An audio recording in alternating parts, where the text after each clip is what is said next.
قرآن کریم کی جو آیت پاک میں نے آپ کے سامنے تلاوت کی ہے، یہ 28ویں پارے کی سورہ الحشر کی آیت ہے، جس میں اللہ تبارک و تعالی نے فرمایا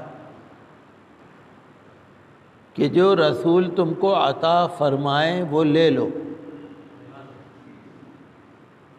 اور جس چیز سے رسول صلی اللہ علیہ وسلم تم کو منع فرمائیں اس سے رک جاؤ، اور اللہ سے ڈرو، بے شک اللہ کی سزا بہت سخت ہے۔ جو بھی کچھ اللہ کے رسول عطا فرمائیں، چاہے مال غنیمت ہو، چاہے پیسہ ہو، چاہے کوئی حکم دے وہ آپ کو، جو بھی آپ کو ہدایت دیں، نصیحت کریں، آپ کو حکم دیں، وہ لے لو، اور جس سے منع کرے رک جاؤ۔ اس میں پورا دین ہے، پوری شریعت، کیونکہ ہمیں جو کچھ ملا ہے اللہ کے رسول صلی اللہ علیہ وسلم کے ذریعے تو ملا ہے۔ قرآن شریف بھی ہمیں انہی کے صدقے میں ملا ہے، حدیث شریف بھی انہی کے صدقے میں ملی ہے، سیرت پاک، شریعت، اسلامی شریعت، سب کچھ انہی کے صدقے میں ملا ہے۔ تو لہذا یہ جو کچھ ملا ہے لے لو۔ یہ جو آیت نازل ہوئی ہے اس سے پہلے کی آیت میں ہے مال غنیمت کے بارے میں، کہ جو مال حاصل ہوا ہے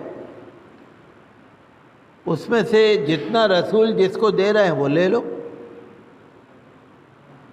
لیکن علماء کرام یہ بھی فرماتے ہیں کہ مال غنیمت کے بارے میں جو حکم ہے وہ پہلی آیت کا ہے، یہ جو آیت ہے یہ جنرل ہے،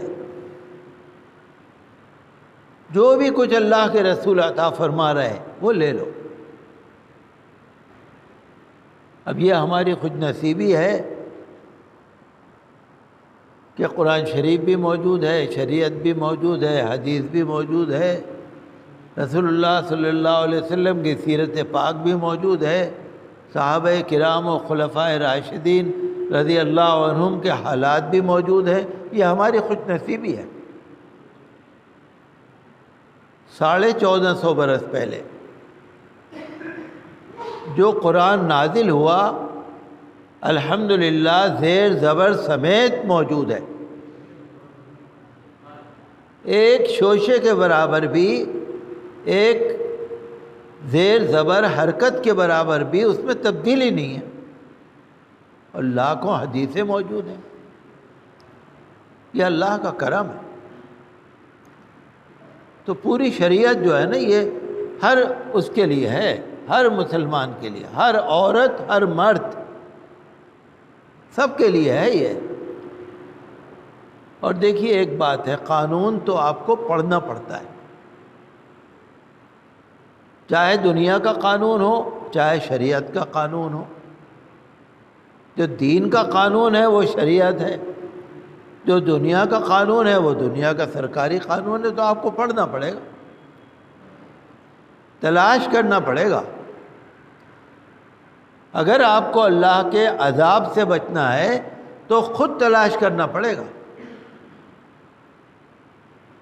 بلا تشبیہ و تمثیل۔ جیسے آپ دیکھتے ہیں نا کہ بھئی کوئی روڈ پہ جا رہا ہے، کسی نے ایک دوسرے کے ٹکر مار دی، ایکسیڈنٹ کر دیا، اب اس کو جو پکڑے گا تو وہ یہ نہیں کہہ سکتا میں نے قانون پڑھ نہیں رکھا۔ اگر کوئی کسی کی گاڑی کے نیچے آ گیا، ایکسیڈنٹ ہو گیا، تو وہ یہ نہیں کہہ سکتا میں نے قانون نہیں پڑھ رکھا۔ کوئی کسی کے گھر میں گھس جائے، چوری کر لے، ڈاکہ مار لے، اور پھر کوئی پکڑ لے اس کو، تو کہے جی میں نے تو قانون پڑھا نہیں، مجھے تو کچھ پتہ نہیں۔ ایسے نہیں ہوتا، قانون تو پڑھنا پڑتا ہے۔ اللہ نے فرما دیا اللہ سے ڈرو، اتنا بھی بہت تھا۔ پھر فرمایا بے شک اللہ کی سزا بہت سخت ہے۔ یہ اور تاکید پہ تاکید ہو گئی، انا بے شک اللہ کی سزا بہت سخت ہے۔ تو شریعت کا کوئی بھی بات ہو، کوئی بھی بات ہو، چاہے آپس کا ایک لین دین کا معاملہ ہو، چاہے تجارت ہو، چاہے عبادت ہو، چاہے معاملہ ہو، لین دین ہو، کوئی بھی چیز ہو، حتیٰ کہ اگر کسی کے کوئی دوست ہے تو دوست سے تعلقات، دوسروں سے بول چال کیسی ہو ہماری، سماج میں ہم کیسے رہیں، گلی میں ہم کیسے رہیں، پڑوس میں ہم کیسے رہیں، اپنے چھوٹوں سے کیسے ملیں، بڑوں سے کیسے ملیں، پوری زندگی اسی کے اندر ہے۔ آپ یہ نہیں کہہ سکتے کہ ہم نے تو پڑھا ہی نہیں تھا، وہ تو آپ کو دیکھنا پڑے گا۔ اور حضور صلی اللہ علیہ وسلم تو حاضر و ناظر ہیں، ان کے سامنے سب کچھ ہے۔ کبھی کبھی ظاہر بھی فرما دیا۔ ایک مرتبہ کچھ آپ نماز ادا فرما رہے تھے، جماعت سے نماز پڑھ رہے تھے، پیچھے کی صف میں کسی سے کوئی بات ہو گئی تو حضور نے سلام پھیر کے فرمایا کیا کرتے رہتے ہو تم، تمہارے اس طرح کی حرکتیں کرنے سے میرے اوپر خلل آتا ہے، میں دیکھ رہا ہوں تمہیں کہ میں تمہارے رکوع اور خشوع کو دیکھ رہا ہوں۔ حضور صلی اللہ علیہ وسلم آگے ہیں، مقتدی پیچھے ہیں، فرمایا میں دیکھتا ہوں، آپ سے کوئی چیز چھپی بھی نہیں ہے۔ آپ کو یاد ہے نا معراج شریف کا جب واقعہ ہوا تھا تو حضور صلی اللہ علیہ وسلم نے فرمایا کہ بھئی میں بیت المقدس گیا تھا، مسجد اقصی گیا تھا، پھر وہاں سے معراج شریف میں گیا تھا۔ تو جو مکے والے ہیں وہ جانتے تھے کہ یہ کبھی مسجد اقصی بیت المقدس گئے نہیں ہیں، وہ جانتے تھے۔ انہوں نے کہا ذرا بتاؤ تو صحیح مسجد اقصی کیسی ہے، آپ وہاں گئے تھے نا، بتاؤ کیسی ہے۔ انہوں نے کوئی سوال کرنے شروع کرے، بخاری شریف کی روایت ہے، حضور صلی اللہ علیہ وسلم نے فرمایا کہ اللہ تعالیٰ نے مسجد اقصی کو میرے سامنے لا کر رکھ دیا، سامنے لا کر، آپ یوں کہیے سامنے لا کر رکھ دیا، یا یہ کہیے کہ جتنے بیچ کے حجاب تھے نا، رکاوٹیں تھیں، وہ دور کر دی، مسجد اقصی کو بالکل سامنے کر دیا۔ جو وہ سوال کرتے جا رہے ہیں حضور دیکھ دیکھ کر جواب دیتے جا رہے ہیں، حالانکہ ان کا سوال بے وقوفی کے تھے۔